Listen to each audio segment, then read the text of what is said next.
Quand on évoque le thème des inégalités territoriales d'éducation, eh bien, on est confronté à plusieurs problématiques qui sont bon, à la fois les disparités très visibles de niveau de réussite scolaire selon les territoires, et puis d'autre part les conditions mêmes de scolarisation au sein de ces territoires. Alors, les enquêtes qu'on a pu mener montrent quand même de façon récurrente et de façon inquiétante une aggravation des fragmentations territoriales du système éducatif, que l'on prenne des échelles départementales, que l'on prenne des échelles urbaines ou des échelles infra-urbaines. On voit que l'idéal républicain tant proclamé dans certains textes, finalement, échoue sur le terrain des inégalités territoriales, et le système scolaire ne parvient pas à maintenir une unité sur l'ensemble du territoire, et donc soumet les jeunes, les enfants, les élèves à des inégalités de conditions de scolarisation pour lesquelles d'ailleurs ils ne sont pour pas grand-chose en tant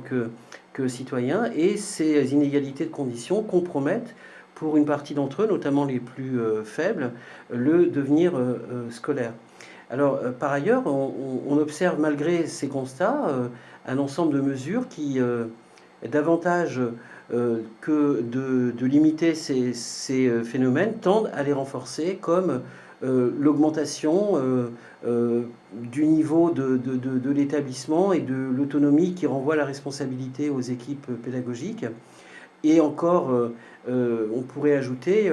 les mesures d'assouplissement de la carte scolaire, et on pourrait ajouter aussi le rôle de l'enseignement privé dans ces logiques de concurrence. Donc le système scolaire français est confronté aujourd'hui à une sorte d'impasse ou bien une alternative: homogénéiser les conditions de scolarisation, remettre l'État,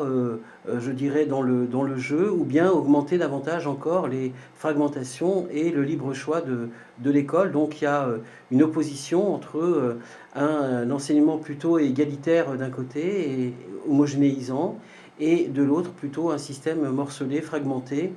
de la concurrence à outrance, dont on sait les effets négatifs que ça a sur les performances de l'ensemble du système scolaire.